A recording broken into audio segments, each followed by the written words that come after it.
He was watching her on the cameras like he watched everyone, waiting for her to steal something, to lie, to leave like all the others. But what he saw that night stopped his heart. She was kneeling between his sons, doing something he thought was impossible.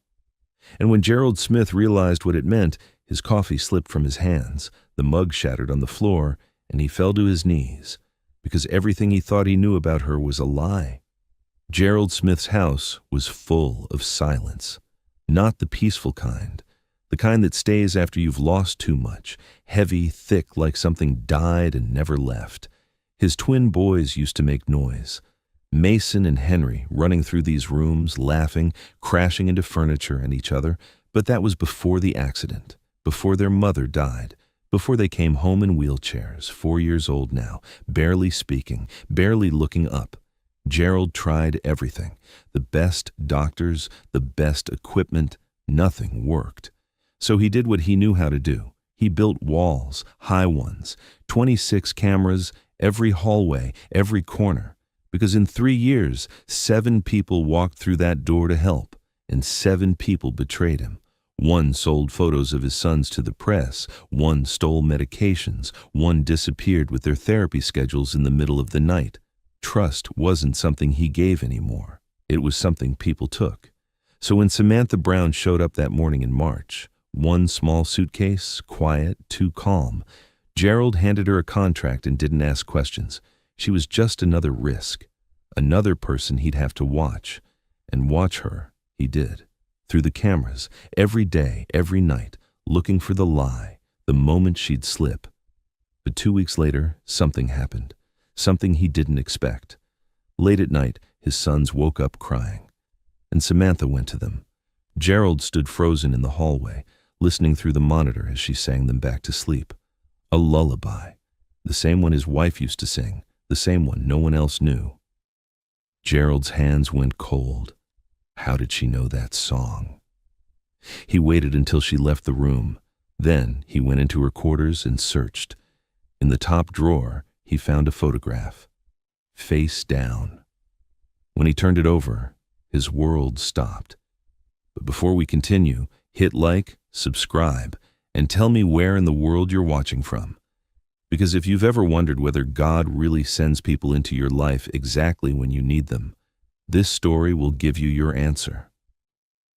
The photograph showed a younger Samantha in a paramedic uniform, kneeling on a dark stretch of motorway beside an overturned car. Emergency lights flashing in the background, her face tired, stained with something that looked like blood. Gerald's hands shook as he turned it over.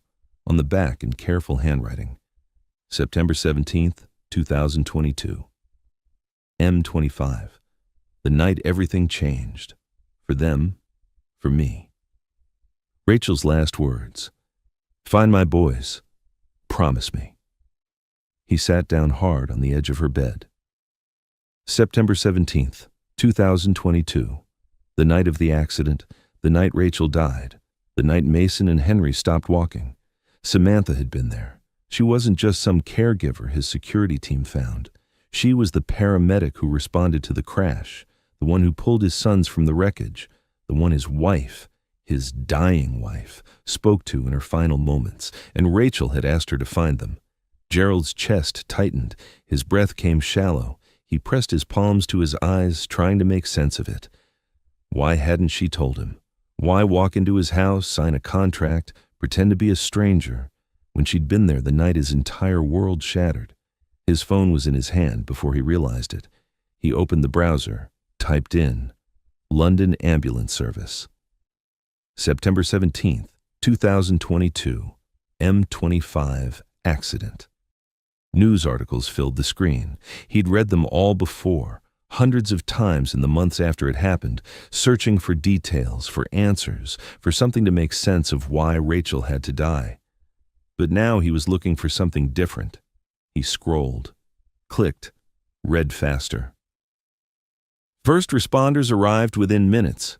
2 children extracted from vehicle. Mother pronounced dead at scene. Then he found it. A smaller article. Local news. A photo at the bottom. Paramedics standing beside an ambulance. 3 of them. And there, on the left, Samantha. Younger. Exhausted. staring at the camera like she'd seen something no one should have to see. The caption read, "Paramedic Samantha Brown, who assisted in the rescue, was later hospitalized after complications related to the incident." Hospitalized. Gerald's stomach dropped. He clicked again. Searched deeper. Hospital records weren't public, but incident reports were. He found the log. S. Brown, admitted St. George's Hospital, 2352. Emergency obstetrics, premature labor, 24 weeks. The room tilted. She'd been pregnant, and something happened that night, something bad enough to put her in the hospital right after she saved his sons. Gerald stood, the photograph still in his hand, his mind racing, heart pounding. Samantha had lost something that night too, and now she was here, living in his house, caring for his boys, singing lullabies his dead wife used to sing. Down the hall, he heard her footsteps returning from the kitchen. He had seconds to decide. Confront her, demand the truth, or keep watching, keep digging, find out what else she wasn't telling him, because if she'd hidden this, what else was she hiding? Gerald put the photograph back exactly where he found it, closed the drawer, left her room before she came back down the hall. He couldn't confront her. Not yet. Not until he knew what he was dealing with. That night, he sat in his office with the monitors glowing in front of him, but he wasn't looking for lies anymore. He was looking for answers. Camera 7, the playroom. Samantha was helping Mason with his physical therapy exercises, simple ones, lifting his arms, reaching for soft blocks, trying to strengthen the muscles that still worked. The doctor said it was important. Gerald paid for it. But watching his son struggle always felt like watching him lose again. Mason's hand trembled as he reached. The block slipped from his fingers. "That's okay," Samantha said softly. "Try again. You're doing great." Mason tried. Failed. His little face crumpled, frustration building. "Hey," she whispered, leaning closer. "Your mama would be so proud of how hard you're trying. You know that?" Gerald froze. Mason looked up at her. Really looked. His eyes wide, curious. "You knew my mama." Samantha's face didn't change. But Gerald saw it, just for a second. Something broke behind her eyes. "I met her once," Samantha said quietly. "A long time ago, and she told me you were the bravest boy she'd ever known." Mason's lip quivered. "She said that?" "She did." Henry, sitting in his wheelchair nearby, spoke for the first time in days. "What else did she say?" Samantha smiled, gentle and sad. "She said she loved you both more than the whole world, and that no matter what happened, she'd always be watching over you." Gerald's throat burned. Mason reached for the block again. This time he held it. "Look," he whispered, "I did it." "You did," Samantha said, and she saw. Gerald turned off the monitor, stood, walked to the window overlooking the city lights. She'd been there, in Rachel's final moments, heard her last words, made a promise, and now she was here, speaking to his sons like she carried pieces of their mother with her. But why the secrecy? Why not tell him from the beginning, unless there was more? Something darker, something she couldn't say. His phone buzzed, a text from his investigator. "Found hospital records. Brown was admitted same night as your wife. Obstetrics emergency. Baby didn't survive. Thought you should know." Gerald's legs gave out. He sat down hard. She'd lost a child the night she saved his, and she still came back, still found them, still kept her promise. The question wasn't why she'd hidden it anymore. The question was, how much had she sacrificed to be here? The next morning, Gerald didn't sleep. He sat with those hospital records spread across his desk until dawn broke through the windows. Samantha Brown. Admitted 2352. Premature labor induced by trauma. Infant deceased at 24 weeks. She'd been 6 months pregnant. And whatever happened that night, the crash, the rescue, the chaos, it took her baby. Gerald pushed the papers away, rubbed his face with both hands. She saved his sons and lost her own child in the process. And now she was here, in his home, caring for Mason and Henry like they were hers. He should fire her. The lies alone were reason enough. But something stopped him. Something he couldn't name yet. Downstairs, he heard her voice, soft, patient. He pulled up the monitor. Camera 7 again. Samantha sat on the floor with the twins, not forcing therapy this time, just sitting. A picture book open in her lap. "This one's about a little bird who lost his way home," she said gently.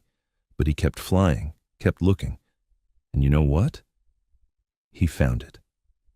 Henry leaned forward slightly, just an inch. But it was something. "Did he cry?" Henry asked. "Yeah," Samantha said. "He cried a lot because being lost is scary, but crying didn't make him weak. It made him honest." Mason, quieter, whispered, "Do you think Mama cried?" The question hung in the air. Gerald's chest tightened. He leaned closer to the screen. Samantha set the book down, looked at Mason with eyes so full of tenderness it hurt to watch. "I think she did," Samantha said softly.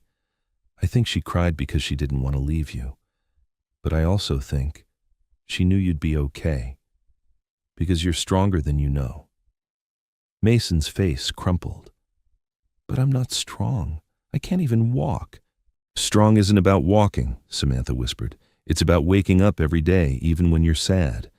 It's about trying even when it's hard. And you do that, Mason, every single day." Henry reached over and took his brother's hand. And then something happened that Gerald hadn't seen in over a year. Mason smiled, small, fragile, but real. Gerald's hand covered his mouth. Samantha pulled both boys close, held them, and Gerald saw her shoulders shake, just once, like she was holding back tears of her own. He turned off the monitor, stood, walked out of his office and down the hall.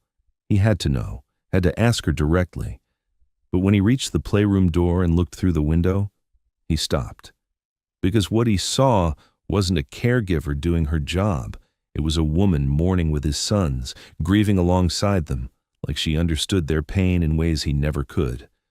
And Gerald realized something terrifying. She wasn't here to replace Rachel. She was here because Rachel sent her. Gerald didn't walk into the playroom that day.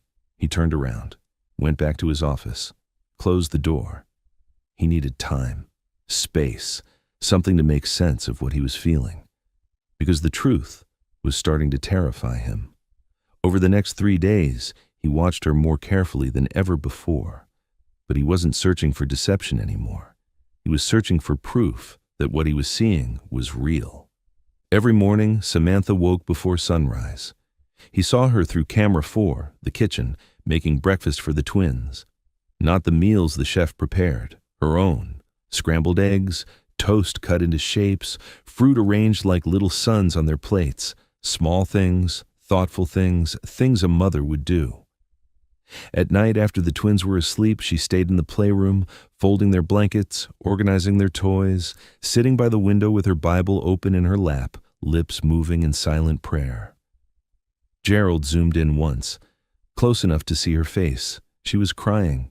Not loud, not dramatic, just quiet tears falling while she prayed. And Gerald wondered, was she praying for them? Or for the child she'd lost?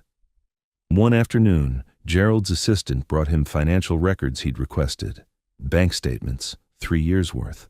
He scanned them slowly. Samantha's salary as a paramedic had been modest. After she left the ambulance service, she'd worked 2 jobs, one at a pediatric clinic, one stocking shelves at a grocery store overnight. And yet, every month, without fail, there were transfers, large ones, to a medical trust fund. Gerald traced the account number, called his lawyer. "Find out who this belongs to," he said. 2 hours later, the lawyer called back. "It's registered to your sons, Mr. Smith. Someone's been funding their therapy equipment for the past 2 years, anonymously." Gerald's hand tightened around the phone. "How much?" "Just over £47,000. The room spun. £47,000. Nearly everything she'd earned. Gone. All of it poured into helping 2 boys she'd never even met yet. Gerald hung up, sat in the silence. She'd been preparing, saving, making sure Mason and Henry had what they needed long before she ever walked through his door. This wasn't a job to her. This was a mission. But why? Why sacrifice everything? Why give up her whole life for a promise made to a dying stranger? Unless Rachel had seen something in her, something Gerald still couldn't see. Or maybe something he was too afraid to see. Down the hall he heard laughter, real laughter. Mason's voice high and bright saying, "Do it again, Sam, do the funny voice again." Gerald stood, walked to the hallway, stopped just outside the playroom door. Through the window, he watched Samantha make silly faces while reading to the twins, watched his sons laugh, really laugh, for the first time since the accident. And Gerald knew. He couldn't let her stay, not because she was lying, but because if she stayed much longer, his sons would love her, and losing her would destroy them all over again. Gerald found her in the kitchen that evening. The twins were already in bed. The house was quiet. She was making tea. Didn't hear him come in. "You were there," he said. Samantha's hand froze on the kettle. She turned slowly. Gerald stood in the doorway, the photograph in his hand.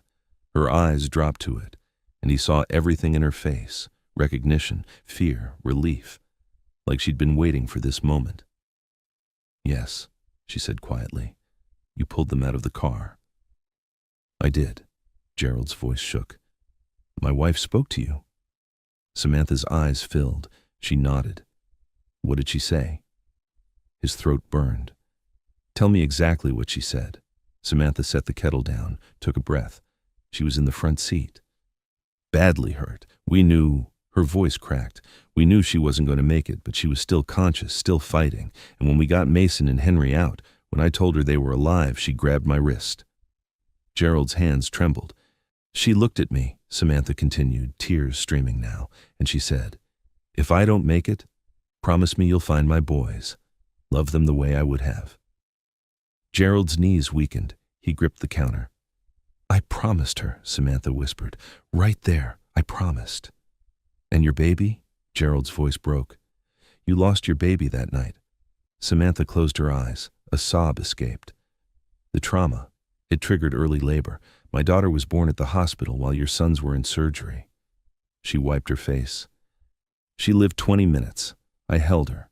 And the whole time, all I could think was, at least I saved someone else's children." Gerald couldn't breathe. "Why didn't you tell me?" he whispered. "Why hide it?" "Because I didn't come here for sympathy, Mr. Smith." Her voice was steady despite the tears. "I came because I made a promise to a dying mother, and your sons deserved someone who'd fight for them the way she would have."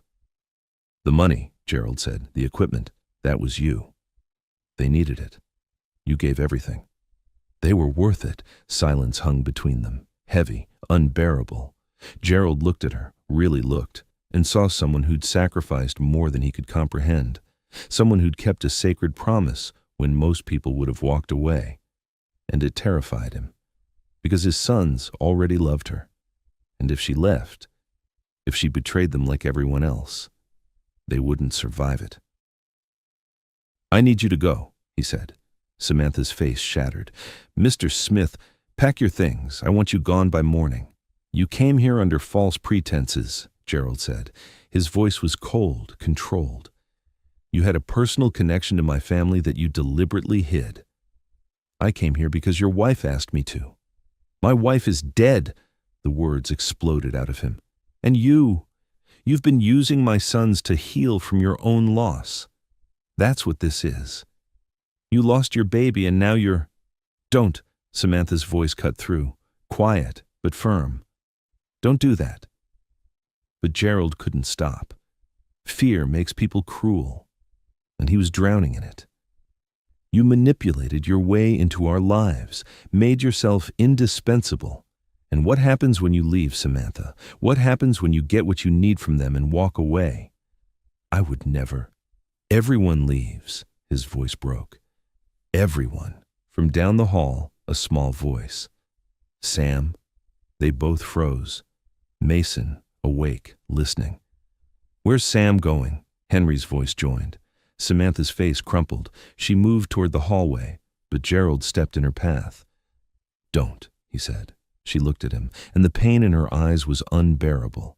But she turned toward the hall anyway, knelt down even though she couldn't see the boys, but they could hear her. "I love you both so much," she said, voice shaking. "You remember that, okay? You're strong, you're brave, and your mama, she's so proud of you." "Don't leave," Mason cried. "Please don't leave." "Stay, Sam," Henry begged. Samantha covered her mouth, shoulders shaking with silent sobs. Gerald stood frozen, watching his sons beg for someone to stay, watching the woman his wife sent to them break in front of him, and he said nothing. Samantha stood, wiped her face, looked at Gerald one last time. "I kept my promise," she whispered. "I hope someday you'll understand that." She walked past him, up the stairs, and 15 minutes later she came back down with her small suitcase, the same one she'd arrived with. She didn't look at him as she opened the front door. The door closed behind her, and the silence that followed wasn't relief. It was devastation. Gerald stood in the entryway, alone, the twins crying down the hall. He'd gotten what he wanted: control, safety, protection from the risk of losing anyone else. But the house felt emptier than it ever had before, and somewhere deep in his chest a voice whispered, "What have you done?" The house felt different after she left, not silent. It had always been silent, but hollow now, like something living had been ripped out and nothing grew back. The twins stopped eating. Gerald tried everything: their favorite foods, new plates, letting them pick whatever they wanted. But Mason and Henry just stared at their meals, faces empty, and pushed the plates away. "Where's Sam?" Mason asked every morning. Gerald didn't have an answer, not one that made sense to a 4-year-old. By the third day they stopped asking, and that was worse. They stopped talking altogether, stopped looking at him, just sat by the window in their wheelchairs, staring out at the street like they were waiting for someone who wasn't coming back. Gerald tried to comfort them, tried to hold them, but when he reached for Mason, his son pulled away. "You made her leave," Mason whispered, and the look in his eyes, it wasn't anger, it was something deeper: betrayal. Gerald couldn't breathe. That night his investigator called. "I went through everything, Mr. Smith, school records, employment history, hospital logs from that night. And? It's all verified. She was the lead paramedic on the scene. Her name is on your wife's intake chart at St. George's, and the note, we had a handwriting analyst compare it to samples from your wife's journals." Gerald closed his eyes. "It's a match, sir. Mrs. Smith wrote that note. Everything Samantha told you, it's true." Gerald hung up, sat in the dark. She hadn't lied, not about any of it. She'd sacrificed everything: her career, her savings, her own grief, to keep a promise to a dying woman she didn't even know. And he'd sent her away, called her a liar, accused her of using his sons because he was terrified, because trusting someone meant risking loss. And Gerald had already lost too much. But now, sitting in this empty house, listening to his sons cry themselves to sleep for the 3rd night in a row, he realized something. He hadn't protected them by pushing Samantha away. He'd broken them. Gerald walked to the twins' room, stood in the doorway. Mason was asleep, tear-stained face pressed into his pillow. Henry stared at the ceiling, eyes open, not blinking. "Henry," Gerald whispered. His son didn't respond, didn't even look at him. And Gerald understood. He'd become the thing he feared most, another person who left his sons alone. He went to his office, pulled out his phone, stared at Samantha's number for a long time. He should call, apologize, beg her to come back. But before he could, an alarm shrieked through the house, the medical monitor, Mason's room. Gerald ran. Mason wasn't breathing. Gerald burst into the room and saw his son's face, blue-tinged, eyes rolled back, body limp in the bed. Henry was screaming, "Daddy! Daddy, help him!" Gerald froze, complete paralyzing terror. His hands shook, his mind went blank. He couldn't think, couldn't move. "Mason!" He grabbed his son's shoulders. "Mason, wake up!" Nothing. Gerald fumbled for his phone, hands trembling so badly he nearly dropped it. He didn't dial 999. He didn't call the hospital. He called Samantha. She answered on the first ring. "Gerald? Mason's not breathing. I can't." His voice broke. "Please, keep him on his side. I'm coming. Samantha, I'm already in the car." She was there in 6 minutes. The front door slammed open. Samantha ran through the house, still in pajamas, coat thrown over her shoulders, hair undone. She dropped to her knees beside Mason's bed. "Move," she said. Gerald stepped back. Samantha's hands moved with precision, checking his airway, positioning his head, 2 fingers under his jaw. He aspirated. "Henry, look at me." Her voice was calm, steady. "Your brother's going to be okay. I need you to be brave for 2 more minutes. Can you do that?" Henry nodded, tears streaming. Samantha cleared Mason's airway, tilted his head back, gave 2 rescue breaths, 15 seconds, 30. Gerald couldn't breathe either, couldn't think, just watch this woman he'd thrown out, fight for his son's life. 45 seconds. Then Mason coughed, gasped, his chest rose, color flooded back into his face.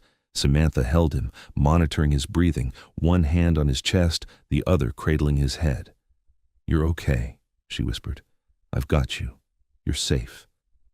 Mason's eyes opened, confused, scared. "Sam?" His voice was so small. "I'm here, sweetheart. I'm right here." Gerald collapsed against the wall. A sob tore out of him, raw, guttural, everything he'd been holding in for days. The ambulance arrived 8 minutes later. Paramedics, people who knew Samantha, respected her, took over. "Good work, Sam," one of them said quietly. Mason was stable. They'd transport him for observation, but he was out of danger. As they loaded Mason into the ambulance, Henry grabbed Samantha's hand, held it tight. "Don't leave again," he whispered. "We need you." Samantha looked at Gerald. And Gerald, broken, humbled, destroyed by his own pride, finally understood. She hadn't come to take anything. She'd come because Rachel knew her sons would need someone who'd give everything, someone who'd show up even after being pushed away, someone who'd keep a promise even when it cost her everything.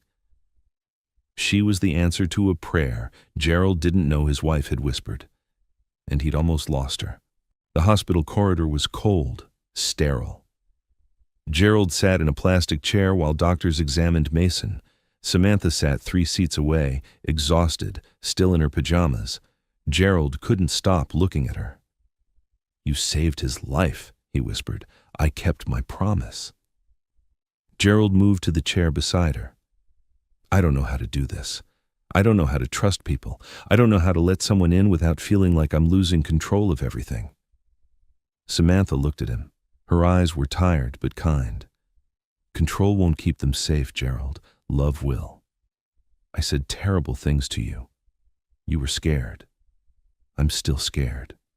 So am I," she said quietly, "every single day. But I'm here anyway." Silence settled between them, not heavy, just honest. "Why?" Gerald asked. "Why come back? After everything I said, why answer the phone?" Samantha's voice was soft. "Because your wife looked at me in her last moments and trusted me with the most important thing in her world. I wasn't going to break that promise, not for anything." Gerald's throat burned. "I don't deserve your forgiveness." "Maybe not," Samantha said, "but your sons deserve a father who's brave enough to accept help, to let people love them." When the doctors cleared them to see Mason, both twins were together in the same room.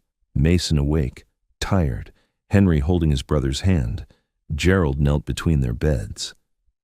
"I need to tell you both something," he said, voice shaking. "Sam didn't just come to take care of you. Your mama, before she died, she asked Sam to find you, to love you, and Sam's been trying to do that from the very beginning." "Mama sent her?" Mason's eyes widened. "Yes." Then why did you make her leave? Henry's voice was small but accusing. Gerald's tears fell. Because I was so afraid of losing anyone else that I pushed away the person your mama knew we needed most. He looked at Samantha standing in the doorway. I'm sorry, he whispered, for everything. Samantha stepped forward, knelt beside the beds. I lost my daughter the night I pulled you from that wreck, she told the twins gently. And for so long, I thought that meant I'd never get to be a mom. But your mama, she gave me the greatest gift. She gave me you. Like a mom? Henry asked quietly. Samantha's breath caught. If that's what you want. Both boys reached for her, and Gerald, watching from the corner, finally saw what Rachel had seen 3 years ago on a dark motorway. Not just a paramedic, not just a caregiver, the person God had chosen to put their family back together. 6 months later, Gerald stood in the kitchen making breakfast, something he'd never done before Samantha came. Mason and Henry sat at the table, laughing about something silly, their faces brighter than he'd seen in years. Samantha walked in, smiled at the mess he was making with the eggs. Need help? Probably, Gerald admitted. She stood beside him, not taking over, just there. Mason called out, Mom, can we go to the park after breakfast? Samantha's eyes filled. She'd never get used to hearing that word. Of course, sweetheart. Gerald reached over, took her hand. Rachel knew, he whispered. She knew what we'd all need. Samantha squeezed back. She sent us each other. And standing there, 4 people who'd all lost something, all been broken, all been brought back together by a promise made in the darkest moment, Gerald finally understood. God doesn't always answer prayers the way we expect. Sometimes he answers them in ways we can't see until we're ready. Sometimes grace looks like a stranger. Sometimes healing comes through the very person we're afraid to trust. And sometimes, just sometimes, love keeps its promises even when the world says it's impossible.